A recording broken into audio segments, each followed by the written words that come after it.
যাই দেই যে বাবা বুয়া রইছে বাবা কাছে 10 টাকা নিয়ে বিস্কুট কিনা খাইগে এ হে বাবা যে কিপটে পেঁয়াজ 10টা চালিয়ে দিব কি করি পাইছি একটা বুদ্ধি বাবা একটা জাদু দেখবা তুই আবার কিসের জাদু খেলা একসার দে আছে দেখি এ হে বাবা আমার কাছে তো টিয়া নাই টিয়া ছাড়া তো এই জাদুগুলো আমি দেখালাম না তোমার কাছে টিয়া আছে নাকি দেও জাদুগুলো দেখাই টিয়া লাগে আবার এই খেলা দেখাইতি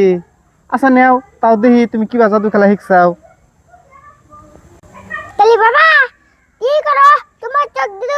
বন্ধ করো আমি যে বন্ধ চোখ খুলবার করব না এ বন্ধ চোখ খুলিও না আচ্ছা ঠিক আছে তাহলে এই চোখ বন্ধ করলাম लेकिन एक सेकंड लेकिन ये साला कर क्या रहा है यहाँ पे বাবা এখন চোখ খোলো দেওয়ান টিয়া দিয়ে কি বানাইছি আমি বিস্কুট দেখি তোরাতে টিয়া দিয়ে তো বিস্কুটই বানাইছি খাওয়া দাও এই বিস্কুট দিয়ে তো স্বাদ গো তুমি তাহলে টিয়া দিয়ে বিস্কুট বানাইছাও টিয়া তো থাকে তাহলে দেও তাহলে ও টিয়া দাও আমার হেই টিয়া বাবা কোন দে এই টিয়া দিয়ে তো দোকান থেকে বিস্কুট কিনে নিয়েছি হ্যাঁ তাহলে যে কোলা জাদু খেলা শিখছি জাদু ওলা ঠিক মুখন দিয়ে তোমারে আমি কথা কইছি সারা Bye, guys.